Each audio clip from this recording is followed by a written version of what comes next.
ቤተሰቦቼ በሙሉ ሌሎች በአባቴ በኩል ያሉት አጎቶቼ ሙስሊሞች ናቸው። ሰለሞን ሙሄ መሐመድ ከሚለው ሙያው መሐመድ ሲቆላመጥ ነው። ስለዚህ የእስልምና እምነት ተከታይ ናቸው አባት? አዎ ቤተሰቦቼ በሙሉ።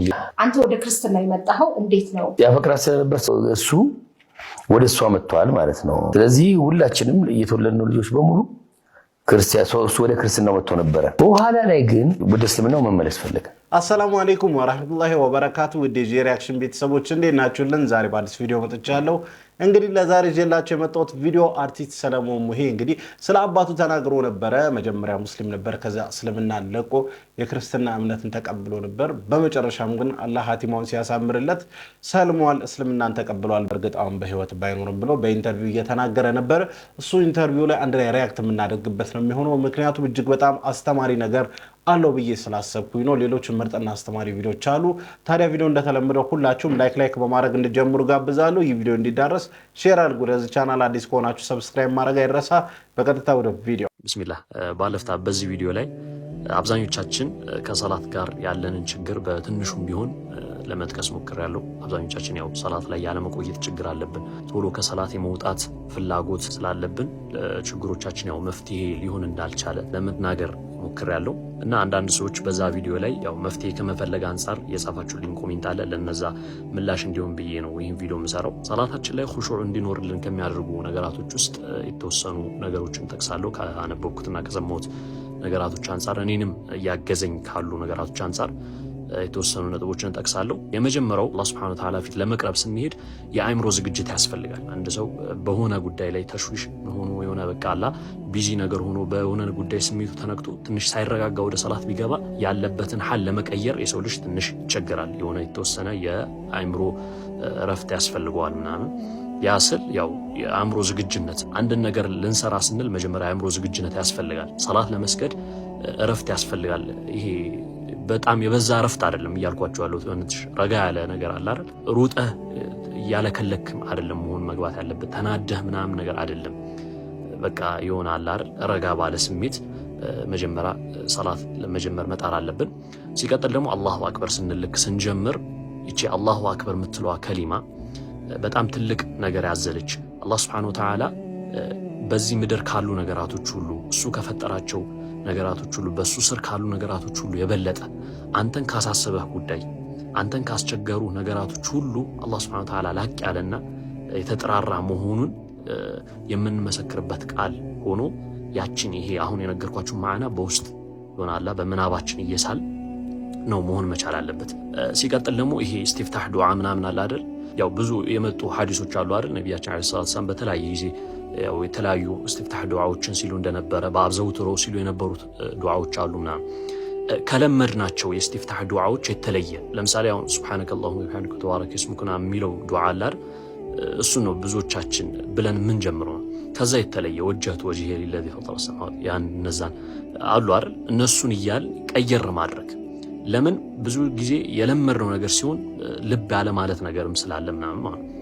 ሌላው ደግሞ ፋቲሃ ስንቀጥል ፋቲሃ እያንዳንዱ ፋቲሃ ላይ ያሉ አያዎችን ማዕናቸውን ለመረዳት መሞከር መቻል አለብን። አልሐምዱሊላህ ረቢል ዓለሚን ማ ማዕና هذا الرحمن الرحيم مالك يوم الدين እያልን እያንዳንዱ አያ በምንቀራበት ታይም ያላቸውን ትርጉሞች በደንብ ለመረዳት እየጣርን መሆን መቻል አለበት። ሌላው ደግሞ ትንሽ ነካ ለማድረግ የሞከርኩት ቅድም አላህ ፊት መቆማችን ማሰብ መቻል አለብን። ፈማ ባሉኩም ንጉስ ፊት ሲቀርብ አንደኛችን እንዴት ነው የሚሆነው? ከልብሱ ጀምሮ ይጨነቃል፣ ከንጽህናው ምናምን ያ ነገር መኖር መቻል አለበት። ውስጥህ ላይ አምቀህ ያስከው ነገርና ኢዝሃር የሚታረገው ነገር እንዳለ የሚያጌታ አላህ Subhanahu Wa Ta'ala ፊት ቀርበህ እሱ ፊት እያወራህ እንደሆነ ከሱ ጋር እየተነጋገርክ እንደሆነ ውስጥህ ላይ ይሆናል።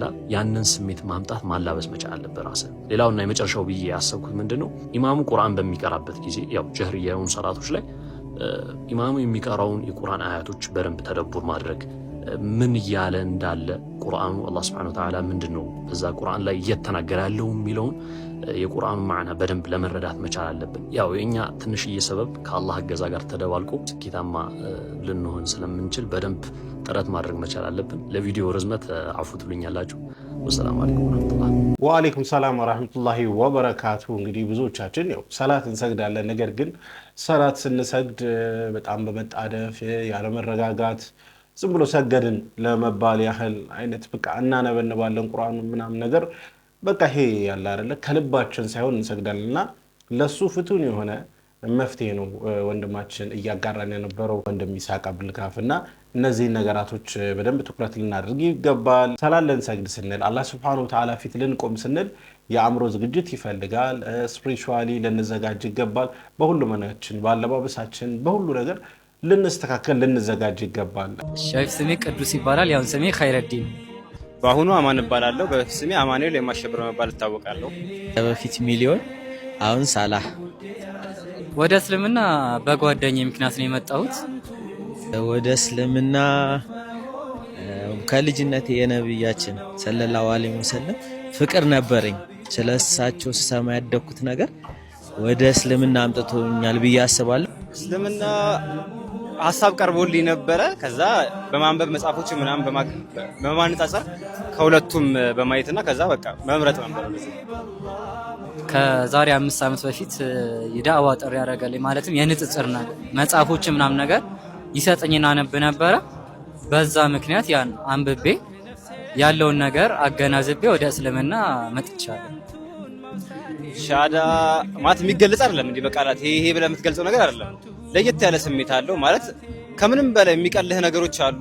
መጀመሪያ የነበረህ ነገር ሙሉ ለሙሉ ተነምት መጣው እንደ አዲስ ሰው ነህና በቃ እንደዚህ ነው ነገር አልችልም ማለት ስሜቱ ይለያል። የዛሳተ የነበረው ስሜትና ብቻ አልহামዱሊላህ ወደዚህ ላመጣኝ። ሻሃዳ ሲይዝ በብዙ ጭንቀት ነበር ያስኩት። አጋጣሚ ሆኖ ሰፈር ስለሆነ መስጂዱ በቃ በጣም ተጨናንቄ ምናምን ነገር ነበርና ግን በቃ ሻሃዳ ላይ ያለው ስሜት ከባድ ነው፣ ለመግለጽ ይከብዳል። እንዲህ ነው ተብሎ የሚናገር አይደለም፣ ግን በቃ ደስ ይላል። የሆነ ነገር ይቀልሃል። በቃ የሆነ ሀጃ የተነሳ ያክል ነው የሚሰማ። ሻሃዳ ከመያዜ በፊት እስልምናን ሳነበውና ሳቀው ስለነበር ሻሃዳ ሲይዘው ሙሉነት ነው የተሰማኝ። አጋጣሚ በስልክ ነው ኡስታዝ አቡ አይደር ዱባይ እሳቸውን ያስያዙኝ። በጣም ሙሉውን ኩያል ስሜት ነበር ሲሰማኝ የነበረው። ማሻአላ ኢትዮ ሪቨርስ ይባላሉ። እንግዲህ በረመዳን አንድ ላይ አሰባስቧቸው ወደ እስልምና የመጡ ውድ ወንድም እህቶቻችንን አንድ ላይ ያፈጠሩ ነበረ። የኢድ ቀንም እንዲሁ አንድ ላይ ያሳልፈዋሉ። ይሄንንም እንግዲህ ሶሻል ሚዲያ ላይ ቪዲዮ እያለቀቁ ነበርና ማሻአላ እጅግ በጣም ደስ ይላል። እኔ ግን በጣም እየገረመኝ ከሶስቱ ሁለቱ በንጽጽር ነው የሰለሙትና ንጽጽር ምን ያህል ትልቅ ተጽዕኖ እየፈጠረ እንደሆነ ንጽጽር ላይ እየሰሩ ያሉ ወንድሞች በጣም ትልቅ ተጽዕኖ እየፈጠሩ እንዳለ በዚህ አጋጣሚ ተረድቻለሁ። አላህ Subhanahu Wa Ta'ala ጽናቱን ይስጣችሁ። አላህ Subhanahu Wa Ta'ala ኢኽላሱን ይስጣችሁ ነው ማለት የምፈልገው። ወንድሞቻችንም ወደ እስልምና የመጡ ወንድሞቻችንም እስከ መጨረሻው ድረስ አላህ Subhanahu Wa Ta'ala በእስልምና የሚጸኑ ያደርጋቸው። እኛም በእስልምና ኖረን በእስልምና የምንሞት በእስልምና ምንጸና አላህ Subhanahu Wa Ta'ala ያደርገን ነው ማለት ፈልገው። አሁን ወስዳችሁ እንግዲህ ወደ መጨረሻው ቪዲዮ ነው። ይህ ቪዲዮ እንግዲህ የአርቲስት ሰለሞን ሙሄ ኢንተርቪው ትንሽ ያዝ ስላደረገኝ ነው። እሱን ቪዲዮ እንመልከትና ከዛ በኋላ የራሳችን ሐሳብ አስተያየት እንሰጥበታለን። ቤተሰቦቼ በሙሉ ሌሎች በአባቴ በኩል ያሉት አጎቶቼ ሙስሊሞች ናቸው። እንግዲህ አጎቶቼ ልጆችን እኔ ደግሞ ለነሱ አጎት ነኝና ክርስቲያን አጎት አላቸው። በጣም ደስ ይላል። ከዛ በኋላ የሆነች ምን የሚያስነግጥ ነገር መጣ። እነሱን እናንተ ራሱ እንዳትገቡ ምናምን መባል ተጀመረ። ከነሱ ጋር ሄዳችሁ አጥንታችኋል ትብላችኋል ምናምን። ይሄ አይወጣም ማለት ዘጋ አመተ ስታስተና መዝሙር ነበር ኳንታ አይደል እንዴ? እኔ ምን አውቃለሁ ታላቆቼ መዝሙር አስተናሉኝ አስተናው ምናምን። ከዛ እንግዲህ ይኸውልሽ አሁን ቤተክርስቲያን ማፈንገጡ ምን ያን ጊዜ ጀመረ። ከስምንት ሰለሞን ሙሄ መሐመድ ከሚለው ሙያው መሐመድ ሲቆላመጥ ነው። ወደ ሰሜኑ አካባቢ መሐመድ የሚቆላመጠው ሙሄ ተብሎ እና መሐመድ ነው። እዛ መሐመድ በሚል የሚታወቀው ሰለሞን መሐመድ ዳውድ ተማም ድረስ ነው። ስለዚህ የእስልምና እምነት ተከታይ ናቸው አባት? አዎ ቤተሰቦቼ በሙሉ ሌሎች በአባቴ በኩል ያሉት በሙሉ አጎቶቼ ሙስሊሞች ናቸው። እንግዲህ አጎቶቼ ልጆችን እኔ ደግሞ ለነሱ አጎት ነኝና ክርስቲያን አጎት አላቸው። በጣም ደስ ይላል። አንተ ወደ ክርስትና የመጣኸው እንዴት ነው? ምን ሆነ መሰለሽ እንግዲህ እናቴ አመለ ወርቅ ገብረየስ ትባላለች። አባቴ እንዳልኩሽ መሐመድ ነው ሙሄ ነው እና በቃ ምንም ፍቅር ሀገር የለውም ፍቅር ብሔር የለውም ማለት ክርስቶስ ይሰቀል ለከሌ ተብሎ ብሏል እኛ በብሉና ወይ አላህ ደግሞ ሰውን ሁሉ ሲወድ ሰውን ሁሉ ነው ስለዚህ ልክ በቃ ፍቅር እንደሱ ነው ለኔ እና እሷ ጋር የነበረው ነገር ያፈቅራት ስለነበር ስጋቱ ምኑ ስለነበር እንግዲህ ይሄ ታሪክ ነው ያ አልነበርኩም እና ስለዚህ ምንድነው እሷ ወደ እሷ መጥቷል ማለት ነው ስለዚህ ሁላችንም የተወለድነው ልጆች በሙሉ ክርስቲያን እሱ ወደ ክርስትናው መጥቶ ነበር በኋላ ላይ ግን ወደ እስልምናው መመለስ ፈለገ ያሁን አለ ማለት በቃ እሱ ፈልጎ ስለነበረ ምንም አይነት ጫና እኛ ላይ ምንም አይነት ምክንያቱም ሰንበት ትምህርት ቤት እየወሰደን ያሳደገን ሰንበት ትምህርት ቤት እሱ ልመጣልህ ነው አንተን ሳቅ ሰንበት ትምህርት ቤት ነው ያደግከው የኦርቶዶክስ እምነት ተከታይ ቤተሰብ ውስጥ ያደግ ነው ብዙ ሰው የሚመስለው ግን አሁን የምትነግረን ግማሽ ቤተሰብ አባት ሙስሊም ናቸው እናት ኦርቶዶክስ ነው ከዛ ከሁለቱ የመጣህ ነው አዎ ስለዚህ ምን ሆነ እንግዲህ መጀመሪያ ሁለቱ ክርስቲያን ነበሩ ማለት ነው በኋላ ላይ እሱ ወደ እስልምናው ሲመጣ ምንም አይነት የቤተሰብ ተጽዕኖ ይሄ ምንም አይነት ተቃውሞ አልነበረም አላቅም እንግዲህ የኢትዮጵያ እናቶች በወዲያዝ የሚያደርጓት ነገር ትኖራለች ምናምን እንደሱ አይነት እንኳን ነገር ያለ አይመስለኝም እናቴ ጋር እንግዲህ ሁለቱም ነፍሳቸውን ይማርና ማለት ነውና ወደ በኋላ ላይ እሷም ይሄ መቆረብ ትፈልግ ነበር እሱም ስለነበረ እሱ ደግሞ በቃ በሃይማኖት ሰላት እየሰገደ ሙስሊም ሆኖ መኖር ይፈልግ ነበር እኔ ሳቅ አልጋ ላይ እየተሆነ መቃ አድ ቤት ነው የምንኖረው ግን የተለያየ ቤት አይኖሩም አልጋ ላይ እየተሆነ ማቀው ነው ሳቅ ስለዚህ አባት ነው እናት ነው አለቀ ምንም እንትን ይሄ ለምን ምክንያቱም ሌላ እናትና አባት አብሮ እንደሚተኛ ማጣቂ ከሆነ ለምን ብለሽ ጥያቄ አትጠይቂ እኔ የመጨረሻ ልጅ ነኝ ቤት ውስጥ ምናልባት ታላቆቼ ጋር ጥያቄ ሊፈጠር ይችላል ብዙ ማውተን አናውቅም ከነሱ ጋር በዚህ ጉዳይ ግን ላይ ከመጡ በኋላ ነው ያ ነገር የመጣው ማለት ነው በኋላ ነው እንጂ ስለዚህ እሱም እንትናል እሷም እሱም ሙስሊም ሆነ እንግዲህ እንደሰማችሁት ነው በነገራችን ላይ ሰለሞን ሙሄ በጸባዩ በስነ ምግባሩ እጅግ በጣም የሚገርም ሰው ነው በአካል አንድ ጊዜ አግኝቼው አውቃለሁ ከዚህ በፊትና እጅግ በጣም የሚገርም ስነ ምግባር ያለው ሰው ነው ታዋቂ ሰው ሲሆን አንዳንድ ሰው ምናምን ነገር ጉራ ምናምን ነው እንደዛ የሚባል ነገር የለም ሰለሞን ሙሄ በጣም ስነ ምግባር ያለው ሰው ነው እኔ ግን እዚህ ቪዲዮ ላይ ማንሳት የፈለኩት ነገር እባካችሁ ይሄ ፍቅር የሚባለው ነገር ከተዳር በፊትና ፍቅር የሚባለው ነገር በቃ ፎርጌት ማድረግ አለብን ብዬ አስባለሁ ምክንያቱም አስቡት ሃይማኖትን እስከ ማስቀየር ድረስ ማለት ነው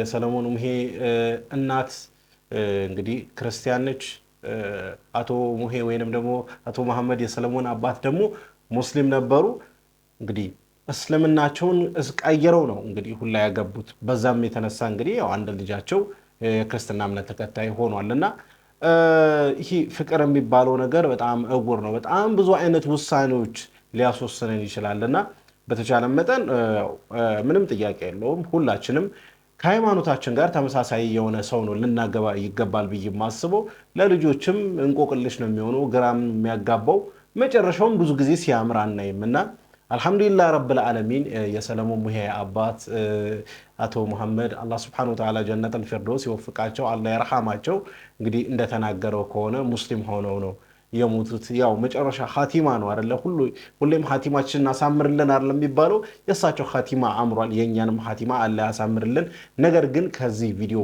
ትምህርት ልንወስድ የሚገባው ነገር ቢኖር ከኛ ሃይማኖት ውጪ ያለን ሰው ፍቅር ውስጥ መግባት ምናምን ነገር እጅግ ከባድ ነገር ነው እንደ ቀላል አድርገን እንዳንወስደው በጣም ከባድ ውሳኔ ሊያስወስነን ስለሚችል አንቺም በሃይማኖትሽ እኔም በሃይማኖቴ ምናምን የሚባል ታሪክ የለም እንደዚህ አይነት ውሳኔ ሊያስወስነን ስለሚችል ከዚህ ራቅ ማለት አለብን ብዬ አስባለሁ ለማንኛውም ለዛሬ ይዤላችሁ የመጣው ቪዲዮ ይሄን ይመስል ነበር ቪዲዮን ከወደዳችሁ እንደተለመደው ሁላችሁም ላይክ አድርጉ የቪዲዮ እንዲዳረስ ሼር አድርጉ ለዚህ ቻናል አዲስ ከሆናችሁ ሰብስክራይብ ማድረግ አይረሳ ኢንሻአላህ በቀጣይ በአዲስ በቆንጆ ቪዲዮ እስከምንገናኝ ድረስ ወሰላሙ አለይኩም ወራህመቱላሂ ወበረካቱ